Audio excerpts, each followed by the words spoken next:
Stage पे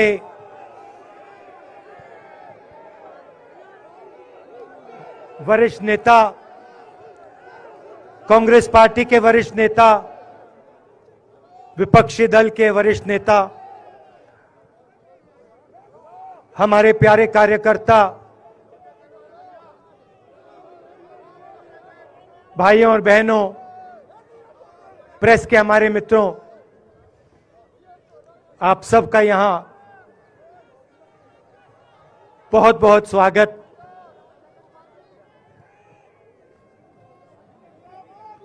आप आज यहां बर्फ में खड़े हैं, मगर आप में से किसी को सर्दी नहीं लग रही है।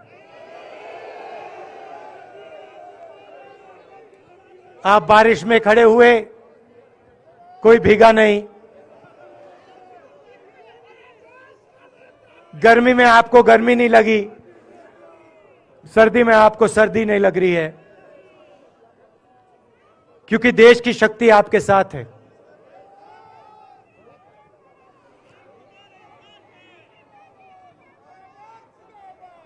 प्रियंका की बात मैं सुन रहा था। प्रियंका ने कहा मेरे मैसेज के बारे में, प्रियंका ने कहा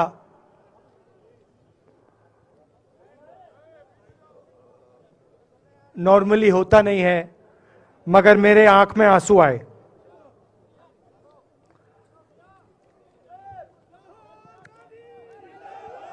क्योंकि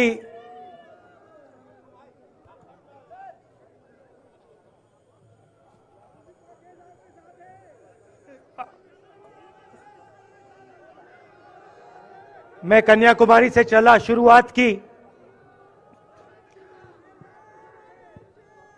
और पूरे देश में हम पैदल चले। मैं सच बताऊं, आपको अजीब लगेगा, मगर मैं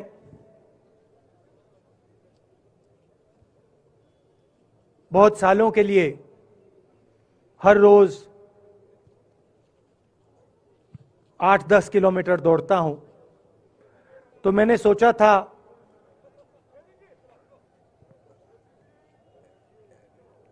देश कन्याकुमारी से कश्मीर चलने में इतनी मुश्किल नहीं होगी। मेरे दिल में था कि आसान होगा, फिजिकली मेरे लिए ये मुश्किल काम, मैंने सोचा था मुश्किल काम नहीं होगा।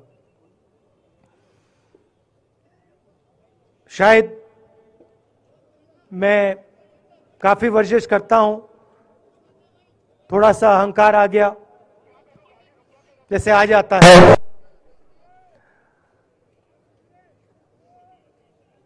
मगर फिर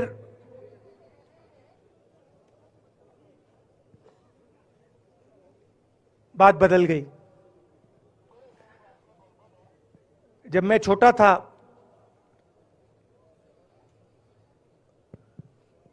फुटबॉल खेलता था,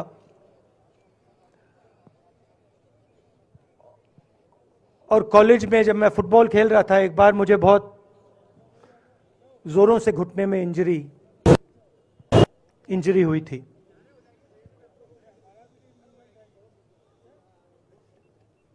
मैं उसको भूल गया था।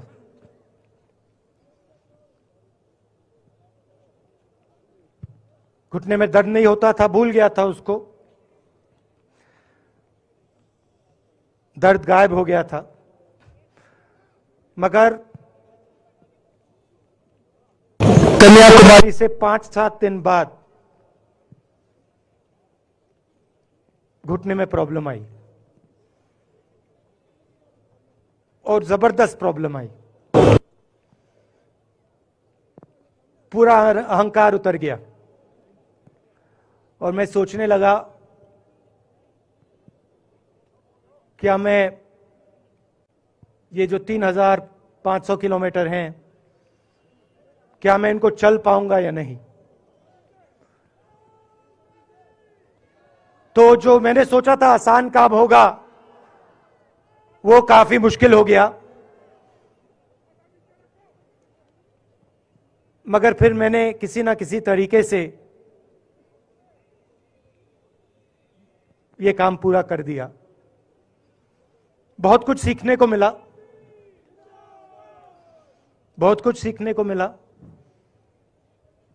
मैं आपको बोलूं तो दर्द सहना पड़ा काफी, मगर सह लिया। और रास्ते में एक दिन मुझे दर्द हो रहा था, काफी दर्द हो रहा था, और मैं सोच रहा था अब 6-7 घंटे और चलने हैं। और उस दिन मुझे लग रहा था कि आज मुश्किल है। और एक छोटी सी बच्ची आई, दौड़ती हुई आई मेरे पास, और मुझे कहती है कि मैंने तुम्हारे लिए कुछ लिखा है, मगर तुम अभी मत पढ़ो, इसको बाद में पढ़ना।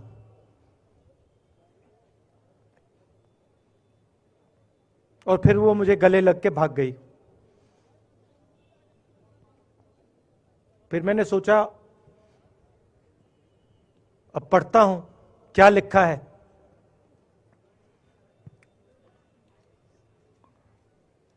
तो उसने लिखा था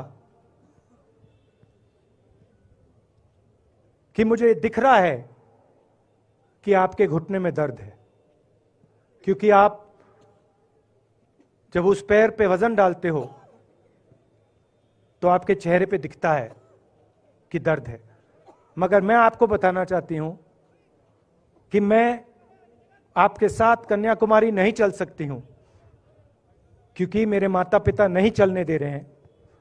मगर मैं दिल में आपके साथ, आपके साइड में चल रही हूं, क्योंकि मैं जानती हूं कि आप अपने लिए नहीं चल रहे हो, आप मेरे लिए चल रहे हो, और आप मेरे भविष्य के लिए चल रहे हो। और उसी सेकंड में, पता नहीं अजीब सी बात है, उसी सेकंड मेरा दर्द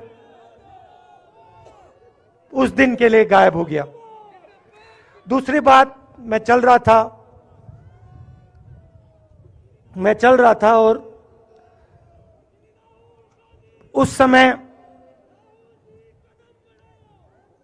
उसी समय वहां पे थोड़ी सर्दी बढ़ रही थी। सुबह का समय था और 4 बच्चे आए।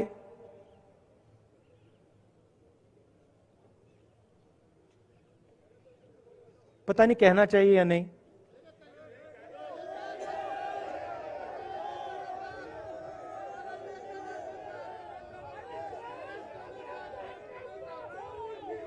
तो कह देता हूं, छोटे से बच्चे थे, भिखारी थे, भीख मांगते थे, और मेरे पास आए। कपड़े नहीं थे, मैंने देखा, शायद मजदूरी भी करते थे तो थोड़ी मट्टी थी उन पे। खैर, मैं ये चीजें देखता नहीं हूं, तो मैं उनके साथ गले लगा, घुटनों पे गया, ऐसे उनको पकड़ा मैंने, क्योंकि मैं उनकी लेवल पे रहना चाहता था। और फिर, नहीं सुनिए, मैं ये बात कहना नहीं चाह रहा था, मगर कह दूंगा। तो उनको ठंड लग रही थी, वो कांप रहे थे, शायद उनको खाना नहीं मिला था, छोटे बच्चे मजदूरी कर रहे थे।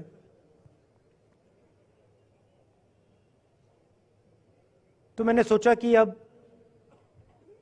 अगर ये स्वेटर नहीं पहनते हैं, अगर ये जैकेट नहीं पहन रहे हैं, तो मुझे भी नहीं पहनना चाहिए। मगर मैं झिझका क्यों आपको बताना चाहता हूं, मैं झिझका क्यों आपको बताना चाहता हूं। जब मैंने ये खत्म किया, मैं चल रहा था, तो हमारे साथ एक व्यक्ति थे, उन्होंने मुझे मेरे कान में बोला, राहुल जी ये बच्चे गंदे हैं, इनके पास आपको ऐसे जाना नहीं चाहिए। तो मैंने उनसे कहा, वो आपसे और मुझसे दोनों से साफ हैं।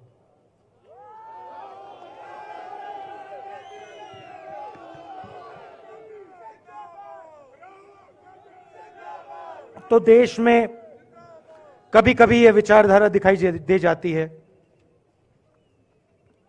दूसरी बात आपको बता देता हूं, शायद लोगों को अच्छी ना लगे। जब मैं चल रहा था, आपने देखा होगा कि बहुत सारी महिलाएं रो रही थी। आपने देखा? आपको मालूम है क्यों रो रही थी? नहीं, उसमें से बहुत सारी महिलाएं इमोशनल थी, मुझसे मिलकर रो रही थी, मगर उसमें बहुत सारी ऐसी भी महिलाएं थी जिन्होंने मुझे बोला कि उनके साथ बलात्कार हुआ है, उनको किसी ने मोलेस्ट किया है, उनके किसी रिश्तेदार ने उनको मोलेस्ट किया है। और जब मैं उनसे बोलता था, बहन मैं पुलिस को बताऊं, तो मुझे कहती थी, राहुल जी पुलिस को मत बताइए, हम चाहते हैं कि आपको यह बात मालूम हो, मगर पुलिस को मत बताइए, हमारा और भी नुकसान हो जाएगा। तो ये हमारी देश की सच्चाई है। ऐसी बहुत सारी और मैं कहानियां आपको बता सकता हूं।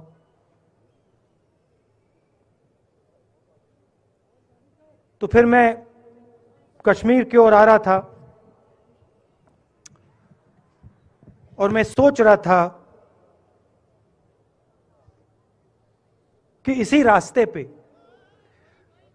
मैं नीचे से ऊपर जा रहा हूं। मैं सोच रहा था कि इसी रास्ते से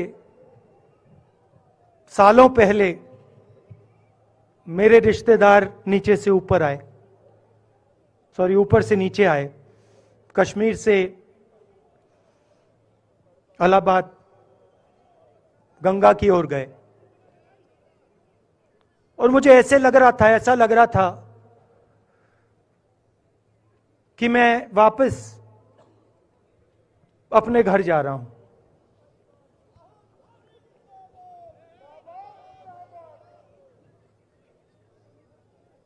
घर मेरे लिए, जब से मैं छोटा था, मैं सरकारी घरों में रहा हूं, मेरा अपना घर नहीं है। तो मेरे लिए घर, जिसको जो स्ट्रक्चर होता है, उसको मैंने कभी घर नहीं माना। वो मेरे लिए, मैं कहीं भी रह लूं, वो एक इमारत होती है, वो घर नहीं होता है। घर मेरे लिए एक सोच है, एक जीने का तरीका है, एक सोचने का तरीका है।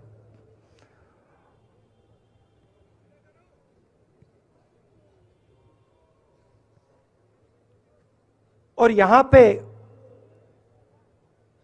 जिस चीज को आप कश्मीरियत कहते हो, उसको मैं अपना घर मानता हूं। अब ये कश्मीरियत है क्या? ये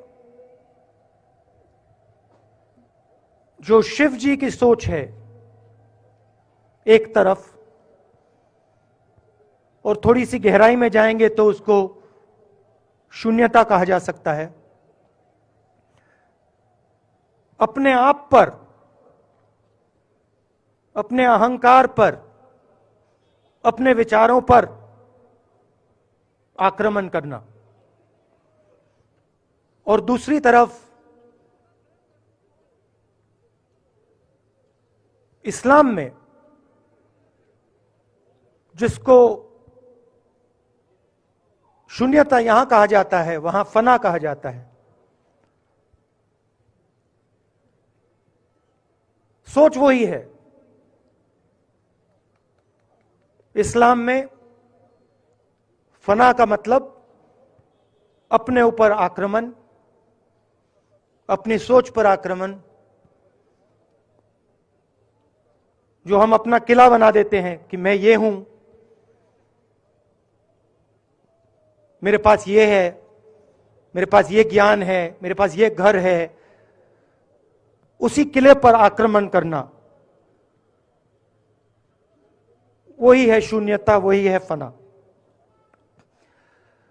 और इस धरती पे ये दो जो विचारधाराएं हैं,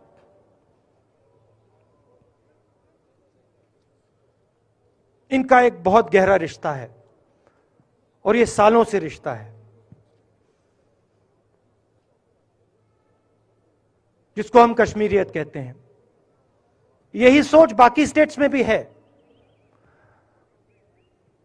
गांधी जी वैष्णव जनतों की बात करते थे, जिसको हम यहां शून्यता, फना कहते हैं, उसको गुजरात में वैष्णव जनतो कहा जाता है। असम में शंकर देव जी ने भी यही बात कही। कर्नाटक से हमारे यहां जो लोग आए हैं, वहां बसवा जी ने यह बात कही। केरल में नारायण गुरु ने ये बात की। महाराष्ट्र ने ज्योतिबा फुले जी ने ये बात की। और यहां इसको हम कश्मीरियत कहते हैं। लोगों को जोड़ना और दूसरों पर आक्रमण नहीं करना, अपने आप पर आक्रमण करना, अपनी कमी देखना।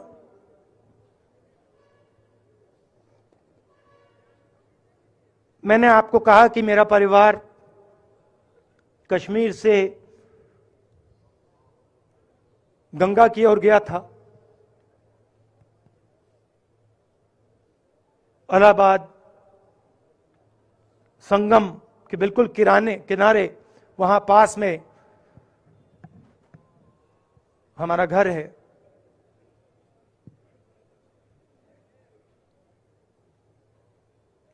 तो जब यहां से वो वहां गए,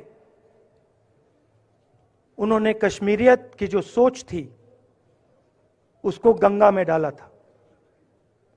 गंगा में ले गए उस सोच को और उत्तर प्रदेश में उस सोच को फैलाया था, जिसको उत्तर प्रदेश में गंगा जमुना तहजीब कहा जाता है।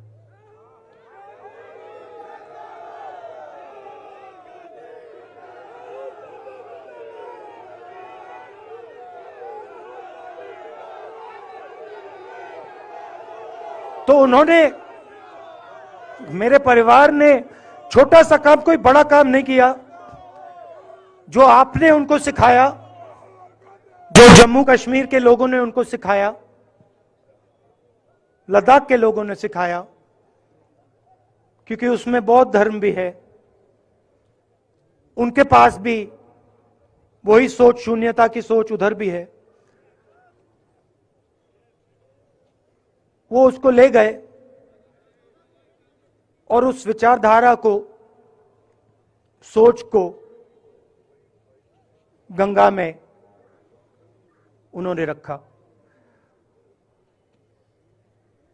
तो मैं ये सोच रहा था, जब यहां आ रहा था, पैदल चल रहा था, और मुझे सिक्योरिटी वालों ने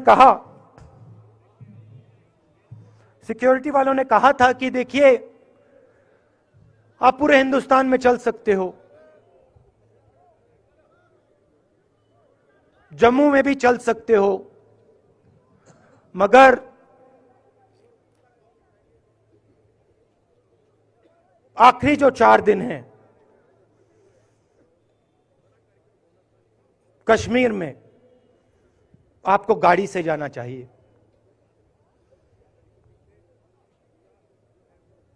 वेणुगोपाल जी ने मुझे कहा पहले, और जो ऑर्गेनाइज कर रहे थे उन्होंने कहा। 3-4 दिन पहले एडमिनिस्ट्रेशन ने कहा कि देखिए, शायद डराने के लिए, कि देखिए अगर आप पैदल चलेंगे तो आपके ऊपर ग्रेनेड फेंका जाएगा। तो मैंने सोचा नहीं, सुनिए, मैंने सोचा कि ऐसे करते हैं, मैं अपने घर वापस जा रहा हूं, 4 दिन पैदल चलूंगा, अपने घर के जो लोग हैं उनके बीच में चलूंगा। और मैंने सोचा कि जो मुझसे नफरत करते हैं उनको क्यों ना मैं एक मौका दूं कि मेरी सफेद शर्ट का रंग बदल दें, लाल कर दें।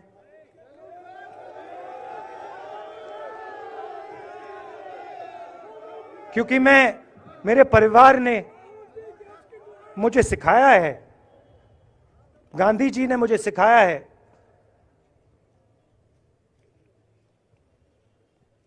कि अगर जीना है तो डरे बिना जीना है, नहीं तो जीना नहीं है।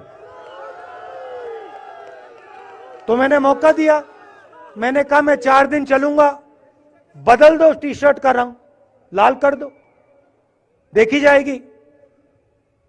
मगर जो मैंने सोचा था वही हुआ। जम्मू कश्मीर के लोगों ने मुझे हैंड ग्रेनेड नहीं दिया, अपने दिल खोलकर प्यार दिया, गले लगे।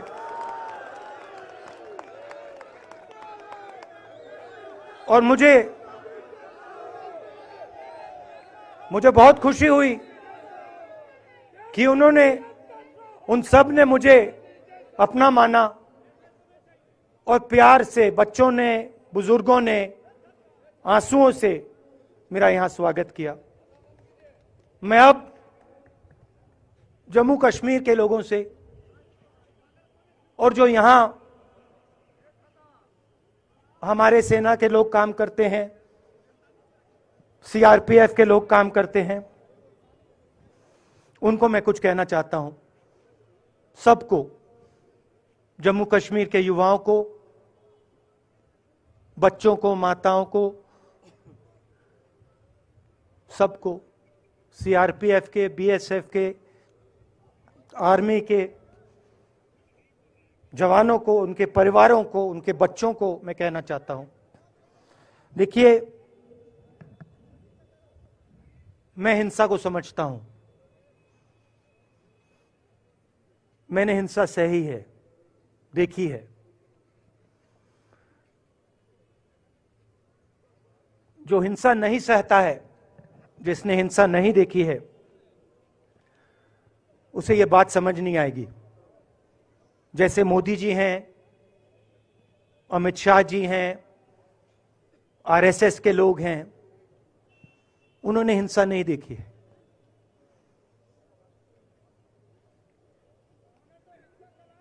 डरते हैं, नहीं डरते हैं, देखिए डरते हैं। यहां पे हम 4 दिन पैदल चले, मैं आपको गारंटी देके कह सकता हूं कि बीजेपी का कोई नेता ऐसे नहीं चल सकता है।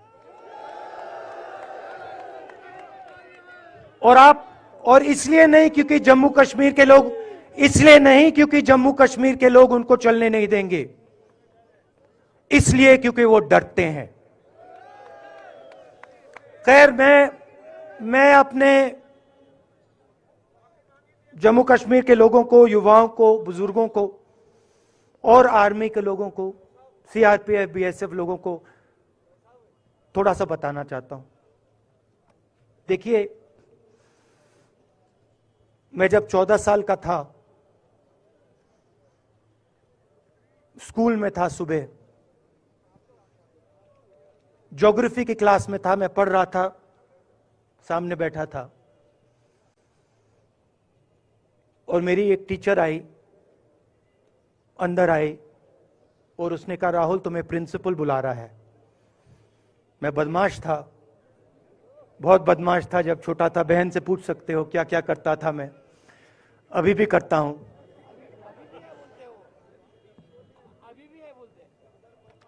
मैंने सोचा प्रिंसिपल बुला रहा है, मैंने कुछ गलती की होगी, अब मार पिटेगी। वहां पे केनिंग होती थी, मैंने सोचा था अब केनिंग होगी मेरी।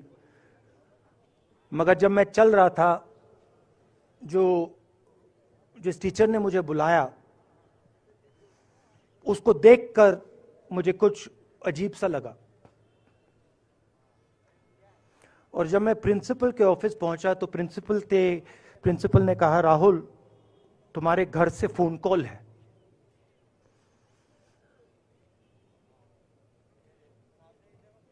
और जब मैंने उसके शब्द सुने मुझे पता लग गया कुछ गलत हो गया है।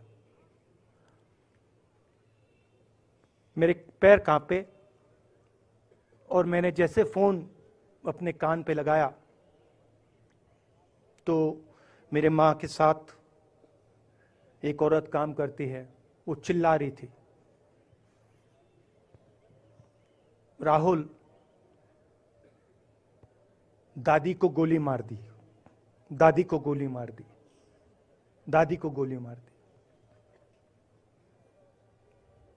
14 साल का था।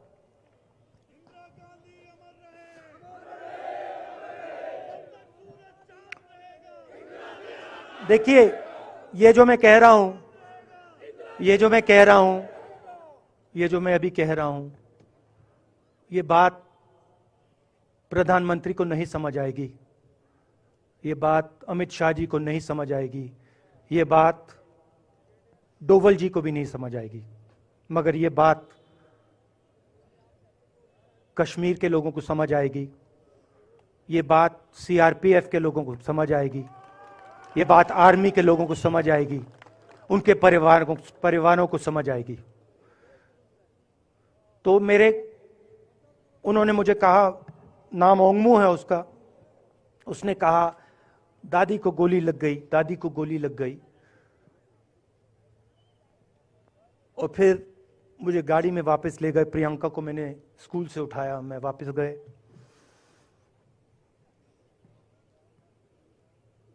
और फिर मैंने वो जगह देखी जहां मेरी दादी का खून था।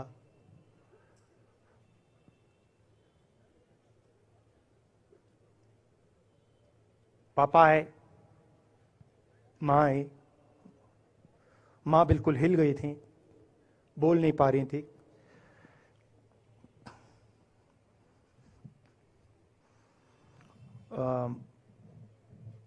हाँ,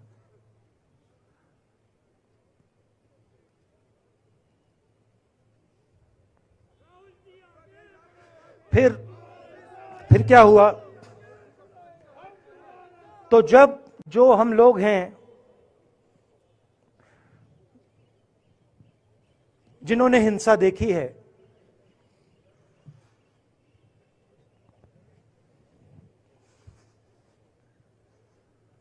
ये जो है ना, इसको हम बिल्कुल दूसरी तरीके से देखते हैं। ये आप सबके लिए टेलीफोन है, ये हमारे लिए सिर्फ टेलीफोन नहीं है।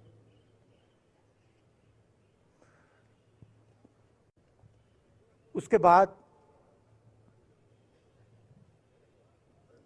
6-7 साल बाद मैं अमेरिका में था और फिर से टेलीफोन आया। 21 में टेलीफोन आया।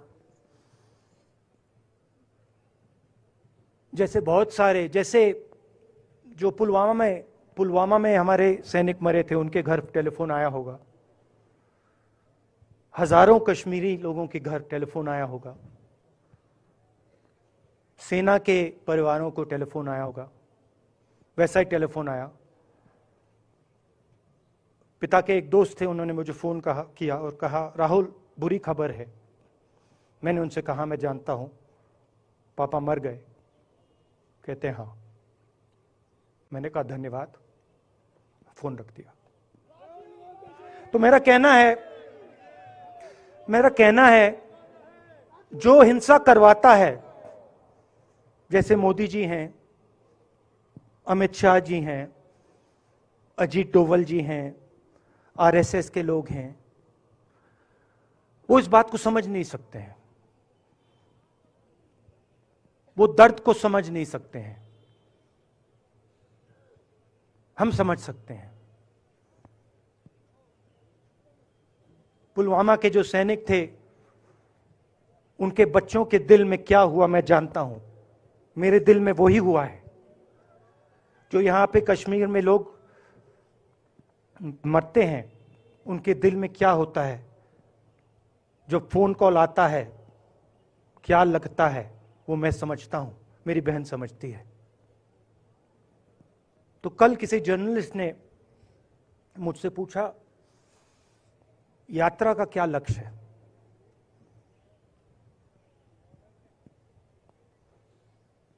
कहा कि यात्रा क्या अचीव करना चाहती है, जम्मू कश्मीर में क्या अचीव करना चाहती है। मेरे उस समय दिमाग में आया, मगर मैंने कहा नहीं बोलता हूं, कल भाषण में बोलूंगा।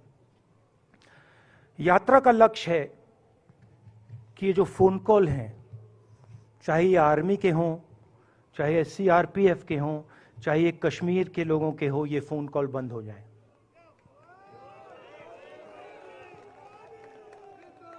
कि ये फोन कॉल किसी बच्चे को, किसी मां को, किसी बेटे को ना लेना पड़े। मेरा लक्ष्य ये जो फोन कॉल हैं इनको बंद करने का है। अब देखिए, बीजेपी आरएसएस के लोग आक्रमण किस चीज पे कर रहे हैं। मुझे गाली देते हैं, मैं उनका धन्यवाद करता हूं, क्योंकि मैंने आपको शून्यता की बात की, शिव की बात की, उसको मैं समझता हूं और मैं दिल से उनका धन्यवाद करता हूं कि जितना भी वो मेरे ऊपर प्रेशर डालें, जितनी भी गाली लगाएं, जो भी वो करें, उससे मैं सिर्फ सीखता हूं। तो मैं एक प्रकार से उनका धन्यवाद करता हूं। मगर जो मैंने आपको बात बोली पहले, चाहे वो कश्मीरियत है, चाहे वो वैष्णव जनतो है, चाहे वो शंकर देव जी हैं, बसवा हैं, नारायण गुरु हैं, तिरुवल्लुवर हैं जो तमिलनाडु के बड़े पोएट हैं, फूले जी हैं, और जो कश्मीरियत हैं, ये इस विचारधारा पे आक्रमण कर रहे हैं। और ये जो विचारधाराएं हैं, ये इस देश की नींव है, इस देश की फाउंडेशन है। और आपने जो किया, जो यात्रियों ने किया, हम सब ने किया, इस विचारधारा की रक्षा के लिए किया है। मैंने ये काम अपने लिए नहीं किया, मैं ऐसा काम अपने लिए कभी कर ही नहीं सकता हूं। मैंने ये काम हमारे कांग्रेसी मित्रों को ये अच्छा ना लगे, मगर मैंने ये काम कांग्रेस पार्टी के लिए भी नहीं किया है। मैंने ये काम, और हम सब ने ये काम हिंदुस्तान की जनता के लिए किया है। और हमारी कोशिश है कि जो विचारधारा इस देश की नींव को तोड़ने की कोशिश कर रही है, जो विचारधारा इस देश की नींव को तोड़ने की कोशिश कर रही है, उसके खिलाफ हम खड़े हों, मिलकर खड़े हों, नफरत से नहीं, क्योंकि वो हमारा तरीका नहीं है, मोहब्बत से खड़े हों।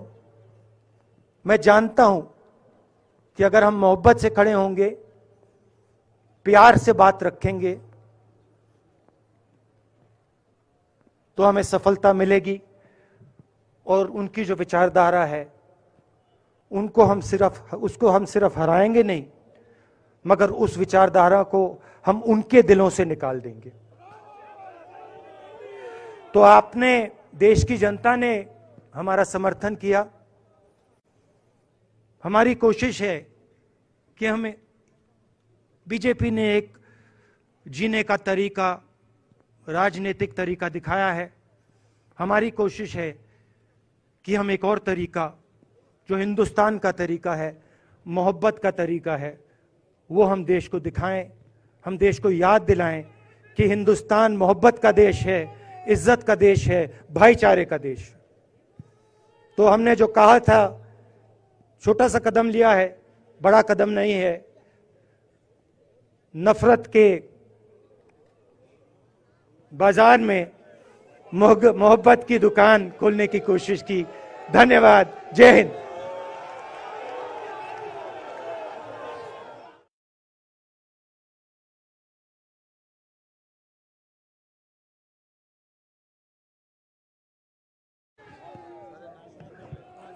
हम राहुल गांधी